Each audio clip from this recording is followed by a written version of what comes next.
Olá, me chamo Edna, sou aluna do curso de Licenciatura em História da Uninter. Hoje venho apresentar meu portfólio sobre o tema Cultura Surda e Libras no Polo. Bom, nesse slide eu vou falar um pouco sobre a língua de sinais no mundo, que foi pelo abade francês Charles Michel, na metade do século XVIII. Ele desenvolveu um sistema de sinais para alfabetizar crianças surdas que serviu de base para o método usado até hoje. Charles dedicou a sua vida a ajudar os mais pobres. Seu interesse pelas pessoas surdas veio quando ele começou a dar aulas particulares para duas irmãs surdas que viviam nas comunidades de Paris e se comunicavam por meio de uma língua de sinais própria. Em 1760, ele usou sua herança para fundar o Instituto Nacional dos Surdos Mudos em Paris. A escola atendia a qualquer um, pudesse ou não pagar. A instituição segue aberta até hoje, com financiamento do governo, e agora se chama Instituto Nacional de Jovens Surdos de Paris. A linguagem brasileira de sinais, Libras. A história dos surdos no Brasil é marcada por muito sofrimento, mudanças e conflito.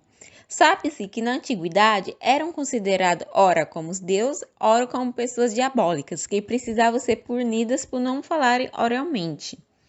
Além disso, era denominado pessoas incapazes, não humanas, não eram incluídas entre os cidadãos e não lhe eram permitido casar e ter herança na família, muito menos tinham o direito à educação.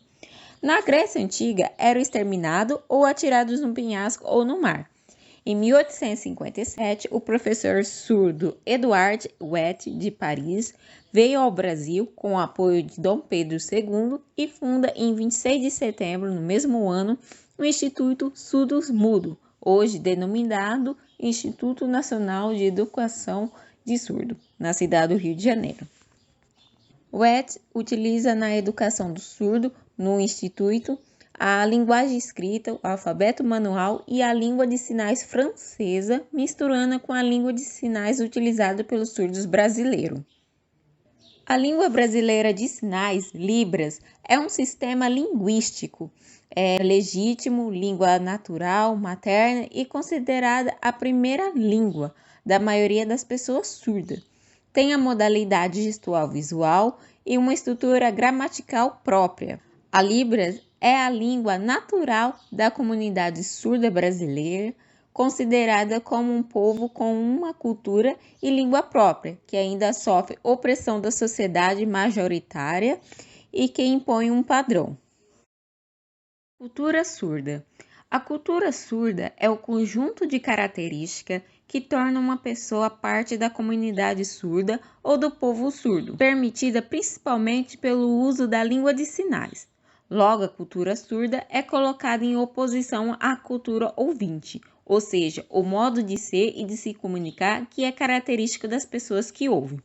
Strobel define: cultura surda é o jeito de o surdo entender o mundo e de modificá-lo a fim de torná-lo acessível e habitável, ajustando-o com as suas percepções visuais, que contribuem para a definição das entidades surdas e das almas das comunidades surdas. Isso significa que abrange a língua, as ideias, crenças, os costumes e os hábitos do povo surdo.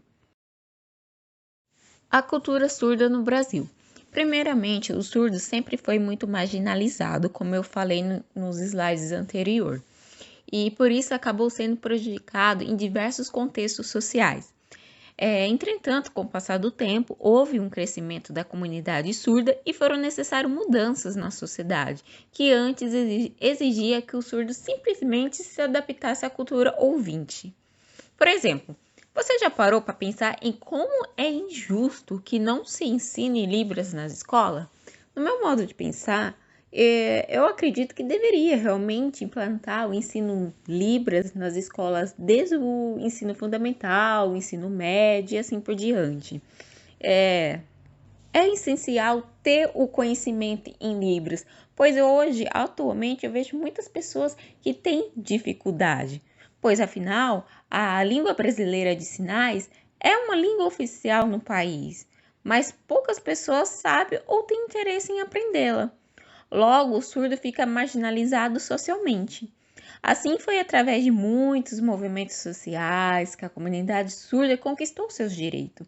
Dessa forma, hoje conseguimos perceber uma maior inclusão, pois os surdos passaram a ser incluídos em diversos espaços da sociedade, como escola, faculdades, escritório e entre outros.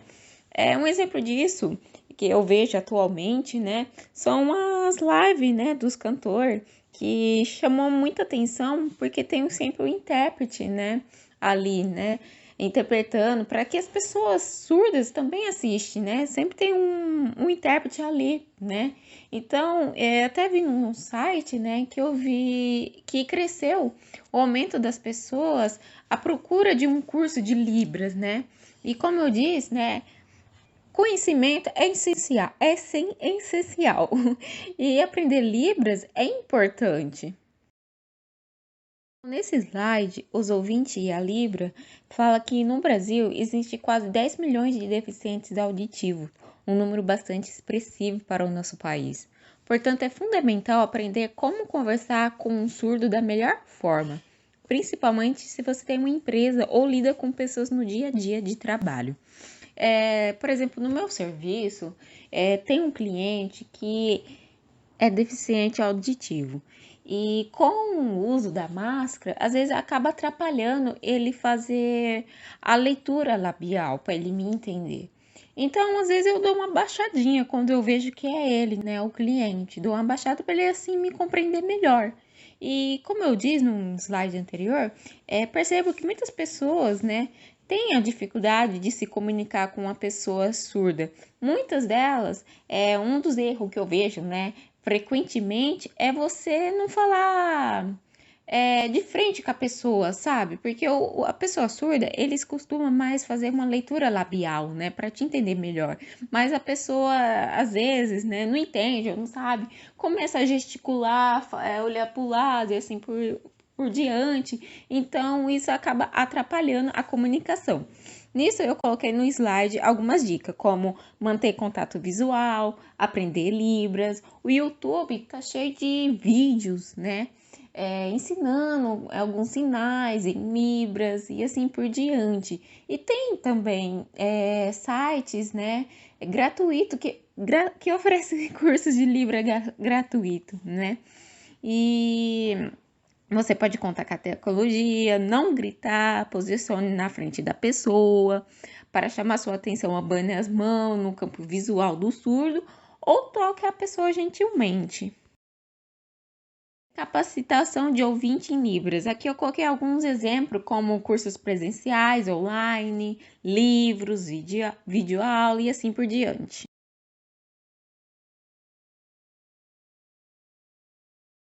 Experiências locais bem-sucedidas com Libras. Eu fiz aqui da minha cidade, Fernandópolis, e um exemplo que é a PADAF, né, que é a Associação de Pais e Amigos dos Deficientes Auditivos de Fernandópolis, é uma entidade de caráter filantrópico e sem fins lucrativos.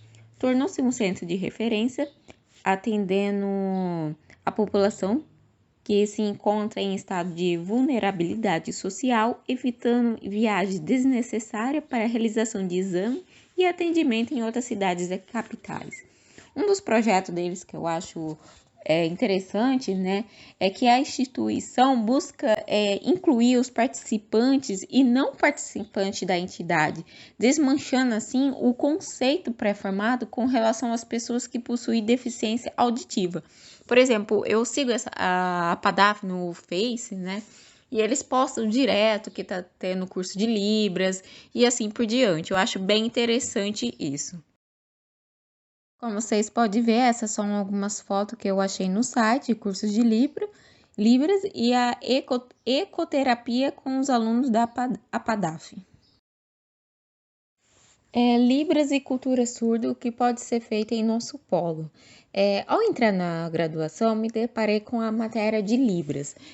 Eu sou formada em administração e na grade do meu curso não tinha a matéria em Libras. Então, com essa minha segunda graduação, que é licenciatura em História, eu me deparei com a Libras e eu achei bem bacana a aula, superou assim as minhas expectativas.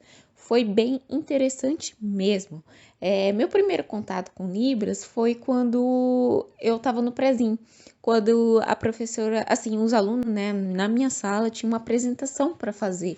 E a professora nos ensinou o alfabeto manual em Libras, com aquela música da Xuxa, sabe? A com amor, B de baixinho, C de coração. Então a gente foi assim aprendendo, né? Mas faz muito tempo isso. E e então foi legal retornar esse aprendizado hoje numa graduação, né? E como eu disse no slide anterior, eu acho que Libras, acho não, acredito, né? Deveria ser matérias nas escolas de ensino fundamental, ensino médio e assim por diante, né? Porque é um conhecimento, né? Faz parte, né? E que nem eu falei, vejo muitas pessoas com dificuldade. Então, aqui são as referências biográficas e, por fim, eu finalizo o meu trabalho. Eu espero que vocês tenham gostado e agradeço a todos que assistiram a minha videoaula.